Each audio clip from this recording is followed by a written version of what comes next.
পর্দাখালী নারী করবে না পুরুষ করবে? জোরে বলেন না। আমাদের করা দরকার আছে না? তাহলে কি হবে? সাবধানে থাকিও পুরুষ পর্দার আড়ালে। কি বলেন? ঠিক আসতে কয় এখন। ওদের বেলা আসলে ঠিক, আর আমার বেলা আসলে ঠিক। হ্যাঁ, খালি আরেকজনরে খোঁচাইতে বললে বাসি।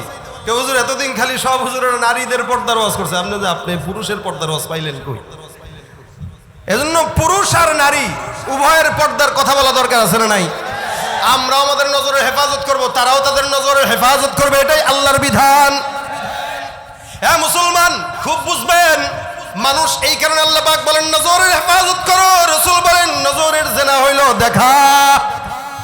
হ্যাঁ মুসলমান, একটা যুবক পয়গম্বরের কাছে এসে ডাক দিয়া বলেন, ইয়া রাসূলুল্লাহ, আমার জেনা করতে মন চায়, পয়গম্বর অনুমতি দেন।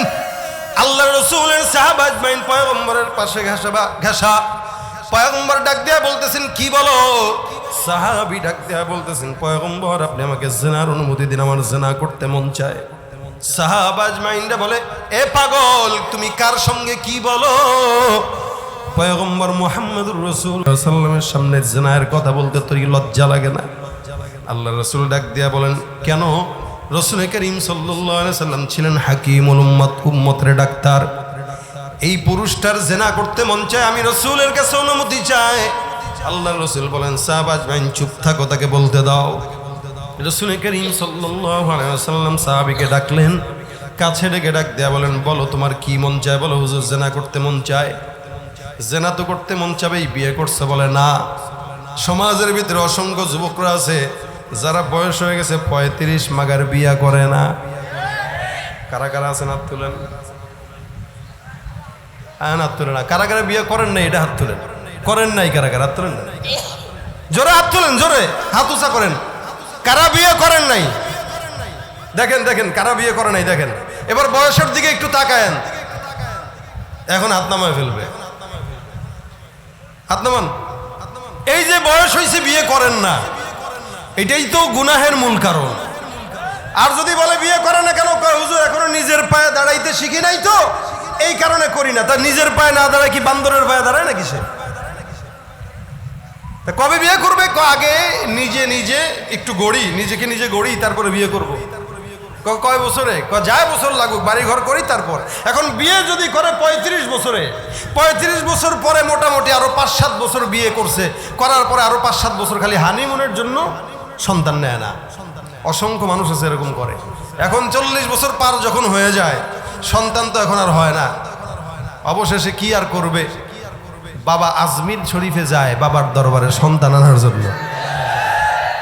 বাবাও তো সেই কোয়ালিটির বাবা। যদি ভণ্ড বাবার কাছে যায় যে বাবা আমার সন্তান হয় না, সন্তান দেন, বাবা তো বুঝছে সময় মতন আসতে, এখন কোত্থেকে সন্তান হবে? যা বিবিটারে আমাদের দরবারে রেখে যাও। সুমন্তার সুকালা কোত্থারে হয়ে যাবে সন্তান। আল্লাহর কাছে না চায়া, সময় মতো না কইরা বাবার কাছে গেলে সন্তান হয়। এই জন্য সময় মতো বিয়ে করবেন, বাল্যকালে না, সময় মতো বিয়ে করবেন, সময় মতো।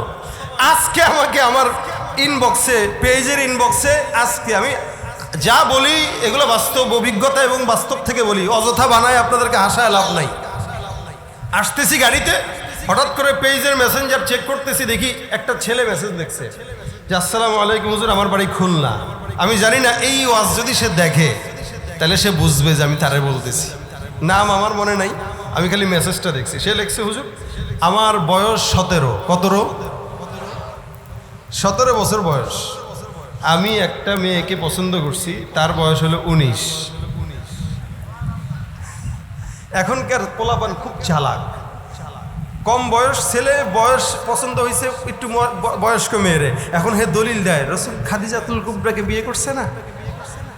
হ্যাঁ, কত বড় বদমাশ! চিন্তা করছেন রাসূল কি তোর মতো এরকম সম্পর্ক করে বিয়ে করছে রে? এখন লেখছে সে আমার বয়স 17, আমি যারা পছন্দ করছি এর বয়স 19। এখন বাসার থেকে ঝামেলা হওয়ার কারণে আমরা একটা ফেক বয়স বানায়া আমি আমার পছন্দের মানুষটারে বিয়ে করছি। এখন আমি 1 মাস যাবৎ ঘরের বাইরে তারে নিয়ে একটা বাসা ভাড়া নিয়ে কোনো মতে আসি। হুজুর পেরেশানিতে আসি, এই বিয়েটা কি আমার হবে কি না? কারণ আমি তো বয়স বাড়ায়া বাল্য বিবাহ, আমার বয়স তো 17, আমি বয়স বাড়ায় তারপরে বিয়ে করছি, বিয়ে জায়েজ আছে কিনা এ আমার কাছে ফতোয়া চাইতেছে। বয়স কত তার? চিন্তা করছেন কি পাকা পাকছে। এই জন্য বাপমা যারা আছেন বাচ্চাদেরকে কন্ট্রোল করার জন্য অ্যান্ড্রয়েড সেট থেকে অন্তত বিরত রাখার চেষ্টা করবেন। এটাই হইল এই সমস্ত মেসেঞ্জারে হাই হেলো দেওয়ার মূল কারণ। আমদা গুন্দা খালি মেসেজ দিবে, একটু মেয়ের নাম পাইলেই হয়েছে হাই। যদি দেখছে মেয়ে, সব মেয়ে তো আর মেয়ে না, কিছু তো আছে পোলা, আছে না? আরো কথা বলে নাই, ছেলে সেজে মেয়ে হয়, আবার মেয়ে সেজে ছেলে হয়। এখন এ তো মনে করছে ছেলে না মেয়ে, দিয়েছে হাই হাই হ্যালো, এই কথা হইতে হইতে হইতে হইতে হইতে এদিকে আসো না একদিন দেখা করে, গেছে সাফারি পার্কে। এখন যায় দেখে এইটা তো ছেলেও না মেয়েও না, হিজলা। আছে না নাই?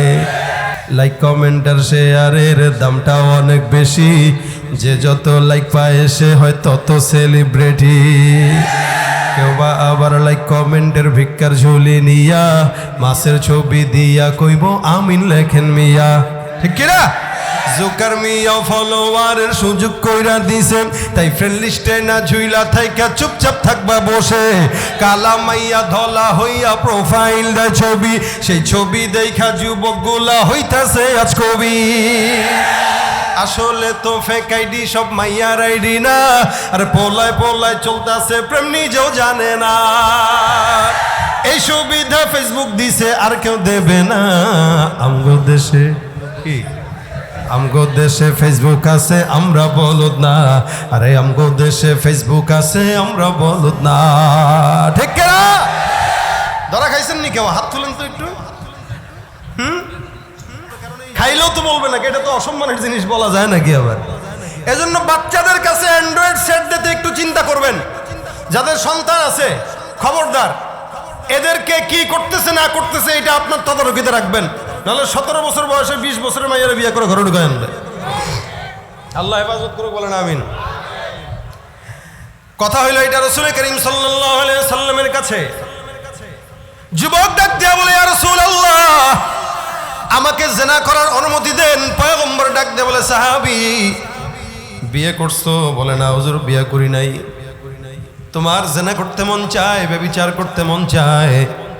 রাসূল করিম সাল্লাল্লাহু আলাইহি সাল্লাম বলেন, বুকে হাতটা দিয়া আল্লাহর হাবিব বলেন, তোমার কি মা আছে? বলে হ্যাঁ আমার মা আছে। তোমার কি বোন আছে? বলে হ্যাঁ আমার বোন আছে। তোমার কি ফুফা আছে? বলে হ্যাঁ আমার ফুফু আছে। তোমার কি খালা আছে? বলে হ্যাঁ। রাসূল ডাক দিয়া বলে, এই যুবক, তোমার মায়ের সঙ্গে যদি কেউ জিনা করতে মন চায় তুমি কি করবা? যুবক ডাক দিয়া বলে, হুজুর আমার পছন্দ হবে না। পয়গম্বর ডাক দিয়া বলে, যদি তোমার বোনের সঙ্গে কেউ জিনা করতে মন চায় তুমি কি করবা? আল্লাহ রাসূল সাল্লাল্লাহু আলাইহি সাল্লামের কথায় যুবক ডাক দিয়া বলে, হুজুর না না, আমি জীবনে এটা মানতে পারবো না। রাসূল বলেন, তোমার খালার সঙ্গে যদি কেউ জিনা করতে চায় তুমি পছন্দ করবা কিনা? বলে না। তোমার ফুফুর সঙ্গে যদি কেউ জিনা করতে মন চায় তুমি পছন্দ করবা? সাহাবী বলে, না হুজুর কোশ্চিন কালো না। তুমি বিয়ে করার পরে যদি তোমার বিবির সঙ্গে কেউ এই খারাপ কাজ করতে চায় তুমি কি পছন্দ করবা? সাহাবী ডাক দিয়ে বলে, ইয়া রাসূলুল্লাহ না না। আল্লাহ রাসূল যুবককে ডাক দিয়ে বলে, এই যুবক, যেই কাজটা তুমি তোমার জন্য পছন্দ করো না ওই কাজটা তুমি অন্যের জন্য কেমনে পছন্দ করো? আল্লাহ রাসূল সাল্লাল্লাহু আলাইহি ওয়াসাল্লাম তার গায়ের ভিতরে হাত দিয়া, মাথায় হাত দিয়া বলেন, আল্লাহুম্মা আল্লাহুম্মা গফির লাহু, আল্লাহুম্মা মাগফির লাহু, আল্লাহুম্মা গফির লাহু ওয়া তাহির কলবাহু। হে রব্বুল আলামিন, এই যুবকটাকে মাফ করে দাও আর এই যুবকটার কলবটাকে তুমি পবিত্র পরিচ্ছন্ন করে দাও। বলেন তো দোয়াটা করলেন কে? রাসূল করিম সাল্লাল্লাহু আলাইহি সাল্লাম দোয়া করলেন, আল্লাহ যেই যুবকটার দিলের ভিতরে গুনাহ, যেই যুবকটার দিলের ভিতরে জিনা করতে মন চাওয়ার বাসনা, রাসূল করিম ডাক দেয়া বলে, মালিক এই যুবকটার অন্তরকে তুমি পরিবর্তন করে দাও। আমি পয়গম্বর তার গায়ের ভিতরে হাত দিয়ে দোয়া করলাম, আল্লাহ এই যুবকটার অন্তরকে পরিবর্তন করে দাও, এই যুবকটার কলবকে পরিবর্তন করে দাও, এই যুবকটার সকল গুনাহ মাফ করে দাও। আল্লাহ রাসূল দোয়া করতে দেরি হয়, আসমান থেকে মালিক রব্বুল আলামিন এই যুবকের কলবের ভিতরে পয়গম্বরের এই দোয়া সঙ্গে সঙ্গে আল্লাহ পাক রব্বুল আলামিন কবুল করে নেন। এখন যুবক ডাক দেয়া বলে, ইয়া রাসূলুল্লাহ, আমার দিলের ভিতরে এতক্ষণ যেই নোংরামি স্বভাব ছিল পয়গম্বর, এখন আলহামদুলিল্লাহ এই নোংরামি স্বভাব এক বিন্দু পরিমাণ কলবের ভিতরে আর নাই। এ মুসলমান নবীর উম্মত, আল্লাহ পাক রব্বুল আলামিন এই কারণে বান্দাকে বলেন জিনাত থেকে বেঁচে থাকো, কারণ এটা মারাত্মক গুনাহ। রাসূল করিম সাল্লাল্লাহু আলাইহি সাল্লাম শাস্তির বিধান করলেন, যদি বিবাহিত কোনো বান্দা হয়, কোনো বিবাহিত নারী আর পুরুষ যদি জিনা করে, ইসলামের আইন হলো এদেরকে রজম করে তারপরে হত্যা করে ফেলো, অর্থাৎ বুক পর্যন্ত মাটির ভিতরে গেঁথে নাও আর পাথর দিয়ে জনসম্মুখে তাকে হত্যা করো। এই মুসলমান, এই সমাজের ভিতরে বাংলাদেশ সারা বিশ্বের ভিতরে এমন কোনো আইন যদি কোনো জায়গায় চালু থাকে, ইনশাআল্লাহ একটা যুবককেও পাওয়া যাবে না যে ধর্ষণ আর জিনা ব্যভিচার করবে। আল্লাহর মায়ের উপরে কোনো কিছু আছে? আল্লাহর বিধানের উপরে কিছু আছে? নাই, অসম্ভব। রাসূলের জামানায় গামিদি গোত্রের এক মহিলা, এই মহিলাটা পয়গম্বরের জামানায় মনের ভুলবশত জিনা করে ফেললেন। জিনা করে গর্ভবতী হয়ে রাসূলের সামনে আসলেন, ইয়া রাসূলুল্লাহ, আমার পেটের ভিতরে অমুকের সন্তান, বিবাহ ছাড়া আমাদের এই সম্পর্ক হলো। রাসূল করিম সাল্লাল্লাহু আলাইহি সাল্লাম বলেন, যাও যাও, এটা আমাকে বলা দরকার নাই, আল্লাহর কাছে মাফ চেয়ে নাও। এটার দ্বারা উদ্দেশ্য হইল গুনাহ করছো গোপনে, গোপনেই মাফ চাও। এই জন্য গুনাহ দুই প্রকার, একটা হলো জাহিরি গুনাহ, আরেকটা হলো বাতিনি গুনাহ। বলেন কয় প্রকার? একটা কি আরেকটা কি? জাহিরি গুনাহ সমাজে জনসম্মুখে মানুষের সামনে যেই গুনাহ করা হয়, আর বাতিনি গুনাহ হলো নিজে নিজে অন্তরে অন্তরে করেন, গোপনে গোপনে করেন, কেউ দেখে না। আল্লাহ রাসূল সাল্লাল্লাহু আলাইহি ওয়াসাল্লাম বলেন, জাহিরে গুনাহ যদি কোনো বান্দা করে, মালিক সেটা সহজে ক্ষমা করেন না, কারণ ওই জাহিরে গুনাহ থেকে অসংখ্য বান্দা গুনাহ শিখে। আর বাতিনি গুনাহ যেটা আছে, আপনি করেছেন, আপনার মালিক ছাড়া আর কেউ জানে না। রাসূল করিম সাল্লাল্লাহু আলাইহি ওয়াসাল্লাম বলেন, কোনো বান্দা যদি গুনাহ করে নেয়, কোনো বান্দা যদি অন্যায় করে, আর গভীর রাতে যদি ডাক দেয়, আল্লাহ আমার গুনাহ হয়ে গেছে, গোপনে গুনাহ হয়ে গেছে, এই আসমানের নিচে জমিনের উপরে আমার গুনাহের কথা আর কেউ জানে না, এমন কোন বান্দা যদি হয়, করে গুনাহের কথা আমার কেউ জানে না, মালিক ছাড়া আর কেউ জানে না, আল্লাহ পাক রব্বুল আলামিনের পয়গম্বর বলেন, আল্লাহ পাক প্রত্যেকদিন রাতে আসমানের ভিতরে এসে ডাক দেয়া বলে, বান্দা আমি আল্লাহ পাক তোমাকে ডাকলাম মুমিন, আমি আল্লাহ পাক রব্বুল আলামিন ঘোষণা করলাম, হাল মিন মুস্তাগফির, এমন কোন গুনাহগার বান্দা আছো, আমি আল্লাহকে ডাকো, আমি আল্লাহ পাক রব্বুল আলামিন তোমার গুনাহ যতই হোক না কেন, তুমি যতই গুনাহ করো না কেন বান্দা, এই আসমান সমান গুনাহ হয় নাই, পাহাড়ের সমুদ্র সমান গুনাহ হয় নাই, তোমার গুনাহ যত বেশি হোক, আমি আল্লাহর রহমত তোমার গুনাহের চাইতে কোটি কোটি গুণে বেশি। এ মুসলমান, মালিক ক্ষমা করতে জানে না, জানে না? ক্ষমা করেনওয়ালাকে চাইব কার কাছে? অসংখ্য বান্দা আছে জিনাহের অপরাধী, অসংখ্য বান্দা আছে গুনাহগার, গভীর রাতে গুনাহ করছো কেউ দেখে নাই, আল্লাহ পাক রব্বুল আলামিনের ভয়টা দিলের ভিতরে রেখে যুবক বলো, হে মুসলমান, এই জায়গায় গভীর রাত পর্যন্ত আসছেন, এখানে আপনার গুনাহ আপনি ছাড়া আর কেউ জানে না, আপনি জানেন কোন দিন কোন গুনাহ করলেন, কোন জায়গায় কার উপর অত্যাচার করলেন, কোন জায়গায় কোন মানুষের হক নষ্ট করলেন, কোন জায়গায় কোন মেয়েদের ইজ্জত নষ্ট করলেন। হে যুবক ভাই, হে মুরব্বী বাবারা, যৌবনকালে অনেক গুনাহ আপনি আমি করলাম, দুনিয়ার জমিনে কেউ জানে না, জানেনটাকে এ রব্বুল আলামিনকে সাক্ষী রেখে মনে মনে কোন বান্দা, আল্লাহ রাসূল বলেন, হাদিস শরীফে পয়গম্বর বলেন, তুমি কতটুকু গুনাহ করলা, আয় তোমার গুনার চাইতে আমার মালিকের রহমত বেশি। আল্লাহ পাক রব্বুল আলামিন বান্দাকে কতটা মহব্বত করেন। রাসূল করিম সাল্লাল্লাহু আলাইহি ওয়াসাল্লাম হাদিস শরীফে বলেন, হে সমস্ত দুনিয়ার বান্দারা খবরদার শুনে নাও, সারা দুনিয়া যখন আল্লাহ পাক রব্বুল আলামিন সৃষ্টি করেন, আল্লাহ পাক দুনিয়ার জমিনটা সৃষ্টি করার পর মহব্বত নামক জিনিসটা দেওয়া আল্লাহ পাক বানাইলেন। এই মহব্বত নামক বস্তুটা রব্বুল আলামিন সৃষ্টি করার পর আল্লাহ পাক এই মহব্বত আর প্রেম মহব্বতকে আল্লাহ পাক 100 ভাগে ভাগ করেছেন। কয়শো ভাগ?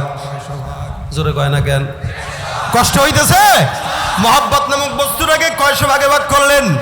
রাসূল করিম সাল্লাল্লাহু আলাইহি ওয়াসাল্লাম বলেন, যুবক, এ আমার নবীর উম্মতেরা, আল্লাহ পাক রব্বুল আলামিনের পয়গম্বর বলেন 100 ভাগে মহব্বতটাকে ভাগ করার পর আল্লাহ পাক রব্বুল আলামিন 1 ভাগ মহব্বত সারা দুনিয়ার জমিনের ভিতরে ছড়া দেয়।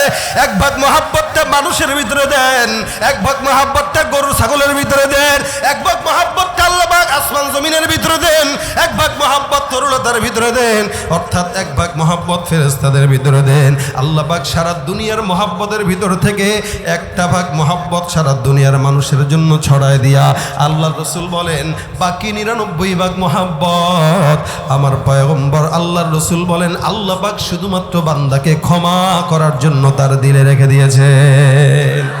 আরো যারা বলেন সুবহানাল্লাহ।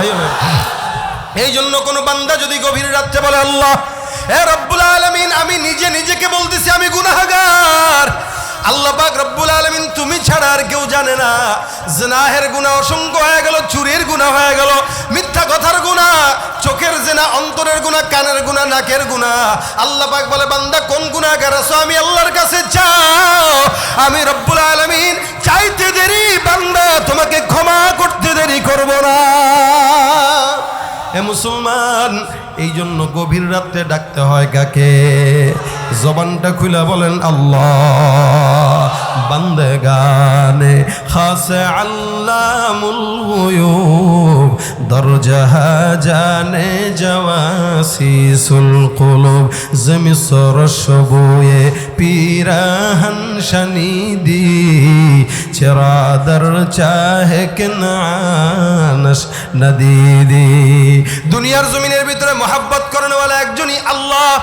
রাসূল করিম এই কারণে আল্লাহ রাসূল সাল্লাল্লাহু আলাইহি সাল্লাম ওই বান্দাকে বলেন হে গুনাহগার, গুনাহ হয়ে গেল, আমি পয়গম্বরকে জানানোর দরকার নাই, আল্লাহ পাক রব্বুল আলামিনের কাছে ক্ষমা চেয়ে নাও, আল্লাহ পাক তোমার মাফ করে দিবেন। যেহেতু রাসূলের সাহাবা, আল্লাহর রাসূলের এমন কোন সাহাবী নাই যেই সাহাবীকে কেউ বলতে পারবে সে গুনাহগার। অর্থাৎ রাসূলের প্রত্যেকটা সাহাবী নিষ্পাপ, কোনো সন্দেহ নাই, ঠিক কিনা?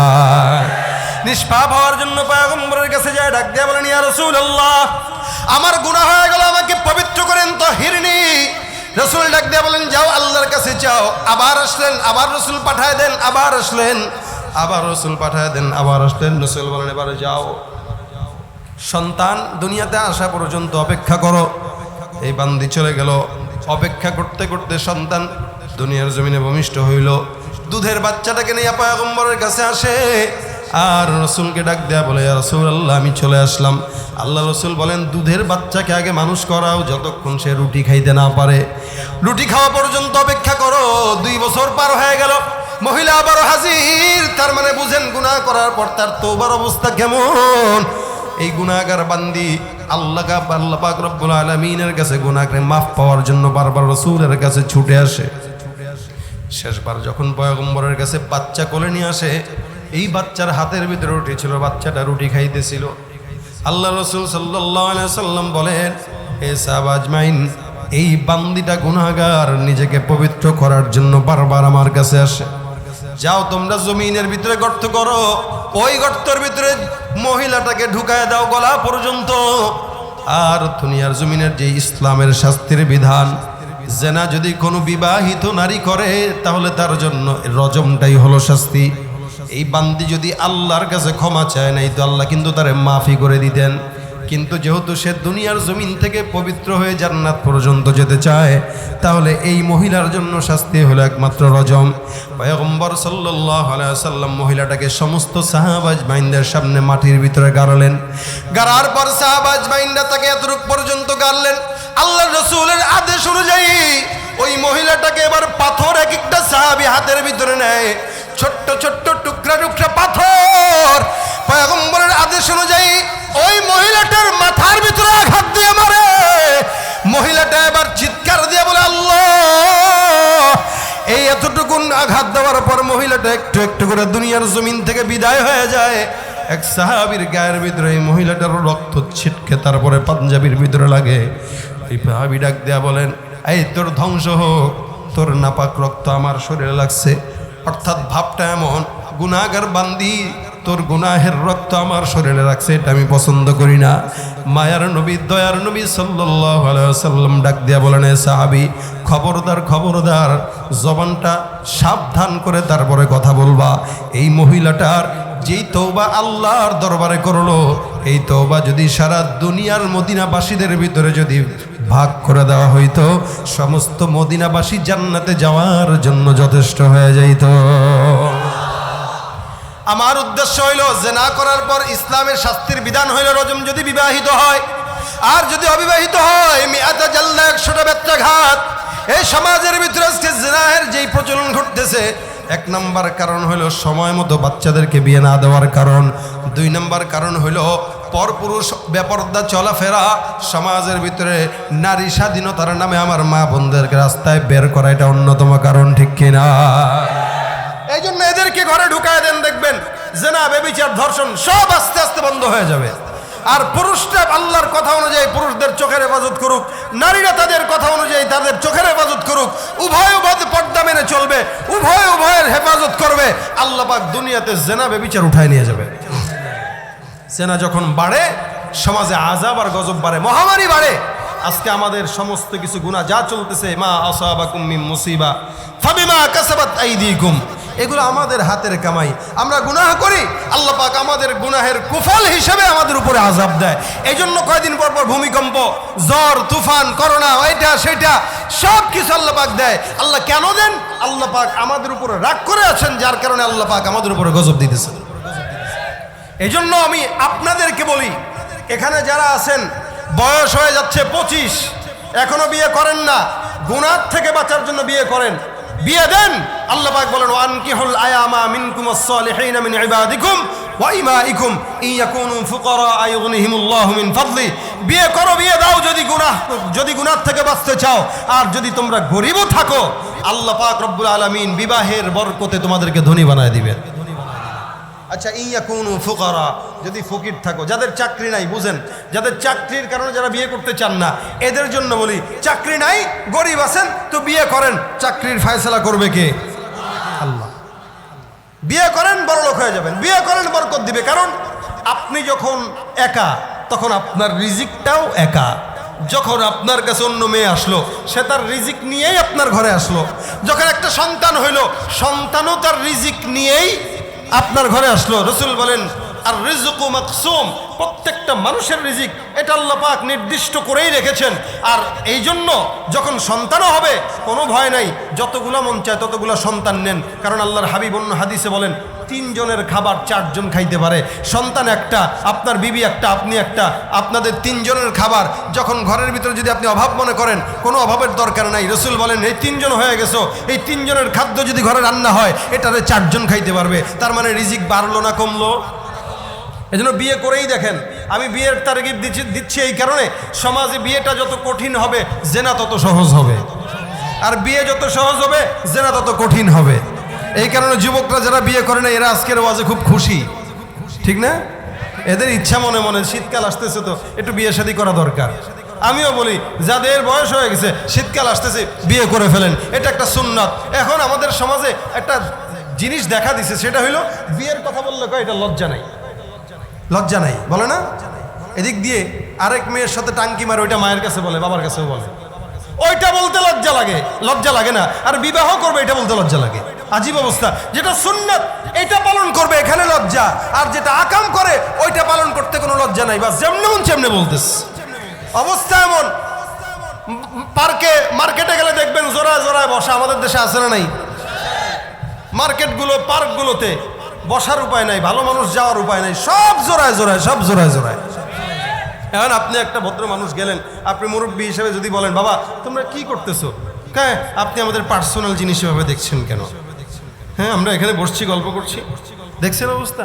আপনার লজ্জা নাই? কারে তুই গুনাহ করতে পারোস, তোর লজ্জা লাগে না, আর আমি দেখলে লজ্জা? কেন করে এটা? কেন করে এটা?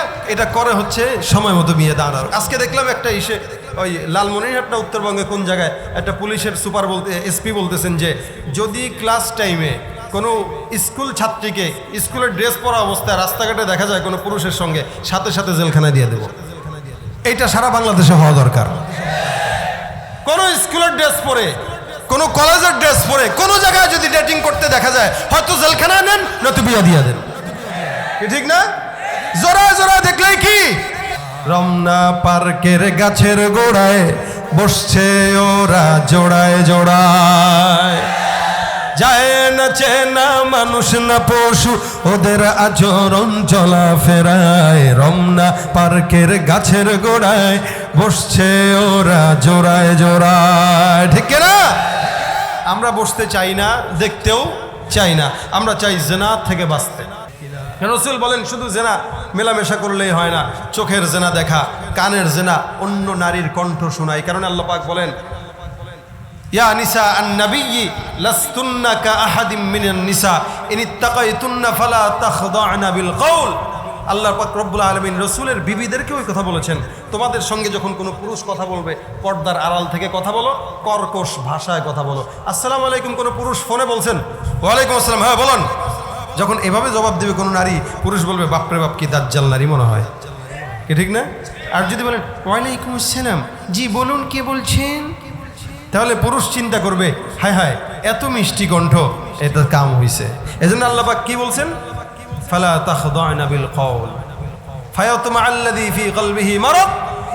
কঠোর ভাষায় কথা বলো, ফোনে বলো বা সরাসরি বলো, কঠোর ভাষায়। কেন?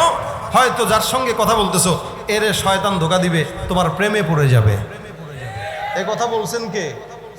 আরে কথা কয় না এরা, কথা বুঝেন না, বুঝেন না। এই কথা বলছেন কে? যে নরম ভাষায় কথা বললে প্রেমে পড়ার সম্ভাবনা আছে। এই কারণে আল্লাহ বলছেন খবরদার নারীরা কর্কশ ভাষায়, হ্যালো ও হ্যালো বলেন। কি ঠিক নেই?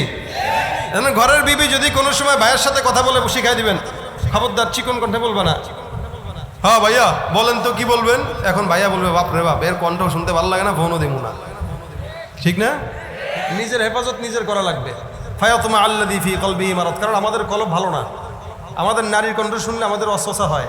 এই কারণে আল্লাহ পাক নারীদেরকে বলেছেন তোমরা মিষ্টি ভাষায় কথা বইলো না, খবরদার, নিষেধ। যেখানে নবীর বিবিদেরকে নিষেধ করেছেন সেখানে আমরা কোন সলিমুদ্দিন? এজন্য খুব সাবধান। কারণ রাসূল বলেন মুখের জেনা এটা হইল আল কালাম, কথা বলা, এটা কথা বলা। মিষ্টি ভাষায় কথা বলবেন তো জেনা। অন্তরের জেনা এটা হলো চিন্তা করা। ওই নারী কি বলে, মুভি দেখে হইলো ইন্ডিয়ান মুভি, আর হে গাজীপুরের এই ঘরের ভিতরে শুয়ে শুয়ে চিন্তা করে হেরে, এটা অন্তরের জেনা না? এই জন্য এই সকল জেনার থেকে নিজের বাঁচা দরকার। যেই কাজ জেনাহের সহযোগী, ওই সমস্ত কাজ থেকে নিজেকে বাঁচাবো, অন্যকে বাঁচাবো। রাজি আছেন ইনশাআল্লাহ? আল্লাহ পাক কবুল করুক, বলেন আমিন। আল্লাহ পাক তৌফিক দান করুক, বলেন আমিন। যেহেতু এখানে নারী মহিলা মাদ্রাসা আছে, আবার আপনারাও আছেন, উভয় যেহেতু একসঙ্গে হয়ে গেছে, আমি প্রথমে ভাবছিলাম এলেম নিয়ে বর্ণনা আলোচনা করব, কিন্তু আমি এই আমার আগে যিনি আলোচনা করছেন আমি দেখি উনি আমার আয়াত তেলাওয়াত করে ফেলছে। বড় চিন্তা করলাম কি করা যায়, তখন আমি আমার বিষয়বস্তু পাল্টায় দিলাম যে যাক, যেহেতু যুবকরা আছে, মহিলা মাদ্রাসা আছে, আজকে এই সম্পর্কে আলোচনা করা যেতে পারে। আশা করি আপনারা যারা আছেন এটার থেকে এটার উপরে আমল করার চেষ্টা করবেন ইনশাআল্লাহ। জেনার থেকে নিজেকে বাঁচাবেন, সমাজকে বাঁচাবেন। এটা মারাত্মক খারাপ গুনাহ। এটা গুনাহ করলে যদি সন্তান থাকে, বিবাহিত অবস্থায় করেন, দেখবেন ওইটার আসর সন্তানের উপরেও পড়বে। আর যদি অবিবাহিত হয়ে করেন তাহলে আপনি মনে রাখবেন আয-যানি ওয়াজ-যানিয়াতু লা ইয়ানকিহুহা আয-যানি লা ইয়ানকিহুহা ইল্লা যানিয়াতান আও মুশরিকা। আপনি যদি জেনা করেন বিবাহর আগে, যেটা ঘরে আসবে ওইটা আরো দুইটার সঙ্গে জেনা করে আসবে। কারণ কি? আল্লাহ পাক বলেছেন ভালোর সঙ্গে ভালো, খারাপের সঙ্গে খারাপ। এই কারণে আমি নিজে ভালো হব, অন্য ভালো পাবো। আল্লাহ পাক আমাদেরকে ভালো থাকার তৌফিক দান করুক। আরো জোরে বলেন আমিন। এই মাদ্রাসাটার জন্য আপনাদেরকে সংক্ষেপ সময়ে আমি কিছু কথা বলবো। যদি কেউ উঠেন চলে যান, এটার পরে আমি একটা গজল গিয়ে তার এখানে আপনাদের আছে মহিলা মাদ্রাসা। গত কবে যেন এটা 15 তারিখে এই প্রোগ্রামটা হওয়ার কথা। কমিটি এক সপ্তাহ আগে আমার সঙ্গে দেখা করতে গেছে ঢাকায় মসজিদে, জুমা পড়ছে, কষ্ট করে তো দূর থেকে গেছে, কত চমৎকার করে সব কিছু করার পর হুট করে বৃষ্টির ভয়ে ওনারা আর করতে পারে নাই। আজকে আমার ডেটটা খালি ছিল বলে হুট করে আমি এটা দিয়ে দিছি। এদেরও ভাগ্য ভালো, আমারও নসিব ভালো যে এই মাসে খালি আজকের ডেটটাই ফাঁকা ছিল। ওই তখন মানা করার সাথে সাথে বলছি ভাই 26 তারিখে হবে, হুজুর তাহলে ওইটাই ফাইনাল। তাই আজকে এখানে আসা, তো সেই সুবাদে ইনাদের যথেষ্ট খরচ হয়ে গেছে।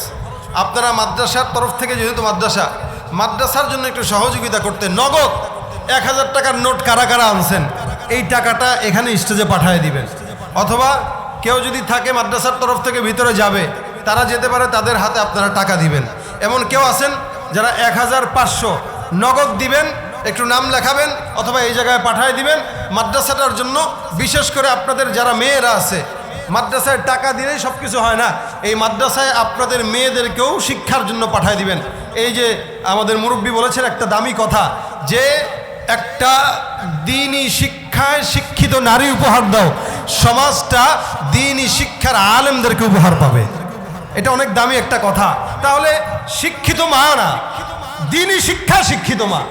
শিক্ষিত তো মা অনেকে আছে, ওরা তো দ্বীনি শিক্ষায় শিক্ষিত না, বরং এটা বলা উচিত যে দ্বীনি শিক্ষায়, কোরআনের শিক্ষায় শিক্ষিত মা উপহার দাও। তো এই কোরআনের শিক্ষার জন্য আপনারা একটু সহযোগিতা করবেন। কারা কারা আছেন একটু বলেন।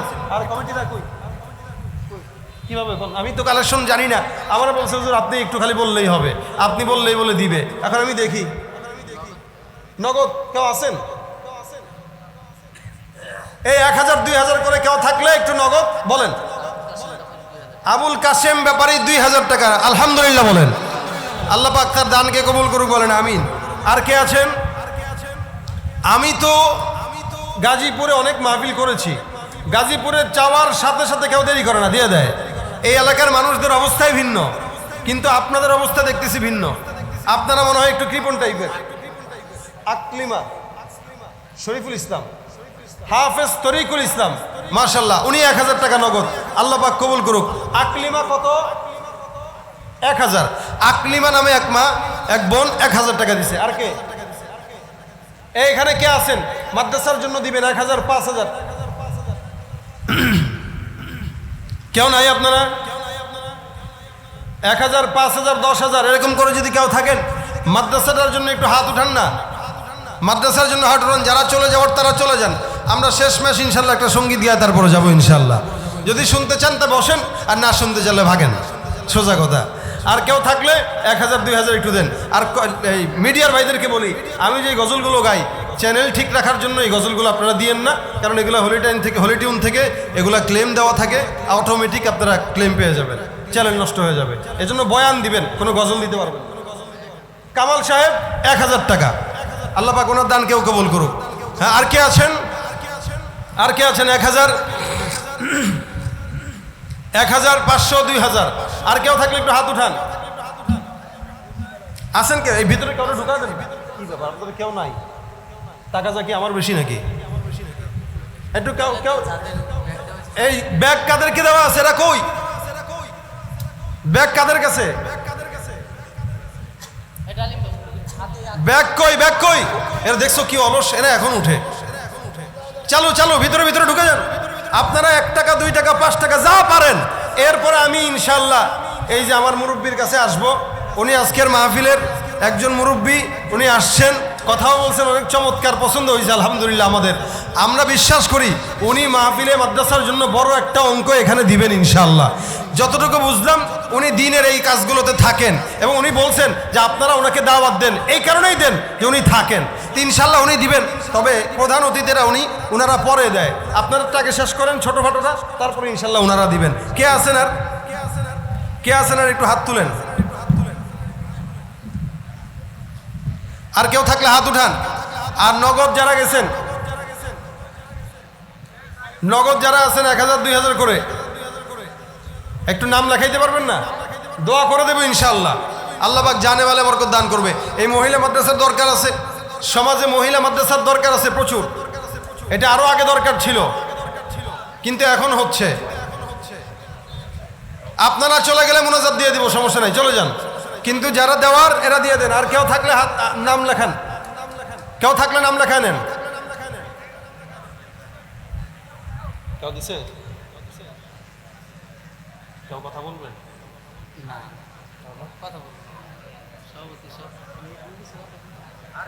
একটু বলুন, 2 মিনিট একটু বলুন। আমাদের আজকের মাহফিলের সম্মানিত সভাপতি সাহেব, উনি সংক্ষেপে 2টা কথা বলবেন ইনশাআল্লাহ, তারপর আমরা মোনাজাত ধরব। আসসালামু আলাইকুম। আজকে তুলজানা বানান মহিলা মাদ্রাসার উদ্যোগে আজকের এই সবার সম্মানিত মাতাব ভাই প্রধান অতিথি যাবে। মাতাব ভাই শ্রীপুর উপজেলার ভাইস চেয়ারম্যান মাতাব ভাই, আমাদের মাঝে উলামা কেরাম অনেক কিছু বক্তৃতা করছে এবং এখন আমাদের বড় হুজুর প্রধান বক্তা মূল্যবান কথা রাখছে আপনাদের সামনে এবং মাদ্রাসার অনুদানের জন্য কিছু টাকা আপনাদেরকে কাছে চাইছে। আপনারা এত এত মানুষের মধ্যে যদি কিছু টাকা দেন তা আমাদের এই মহিলা মাদ্রাসাটা সুন্দরভাবে চলবে ইনশাল্লাহ। আর আপনাদের যে ছাত্রী মাদ্রাসার দিবেন এবং এই ধর্মীয় শিক্ষা আমাদের এই মহিলারা শিক্ষা করে আমার বোনেরা ওই যে পর্দারে তখন ওয়াজ করছে এইগুলি শিক্ষা হাদিস কালাম শিখবে এবং জানবে। এই মাদ্রাসার থেকে ভালোভাবে মহিলারা এই পর্দা শিখবে ও হাদিস কালাম শিক্ষা। মা বোনেরা এক ঘর থেকে আরেক ঘরে গিয়ে অনেক কিছু উন্নতি করবে। আমাদের এই রোজাতুল মাদ্রাসার বানার আজ তিন বছর ধরে ওয়াজ মাহফিল চলছে। মাদ্রাসাটা দিন দিন অনেক উন্নত হইতেছে এবং আমাদের ভাইস চেয়ারম্যান এবং নেতৃবৃন্দ আছে, তাদের দৃষ্টি আকর্ষণ যদি আমাদের এই মাদ্রাসা একটুখানি নজর দেয় তা মাদ্রাসাটা একটু আরও উন্নত করতে পারে। এবং ঘরের সংকট আছে, ছাত্রছাত্রী থাকা ব্যবস্থাও কম। এইগুলি আমরা এই ভাইস চেয়ারম্যানের কাছে দৃষ্টি আকর্ষণ বলছি।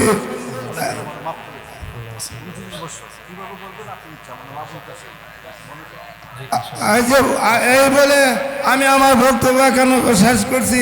আল্লাহ হাফেজ, আসসালামু আলাইকুম।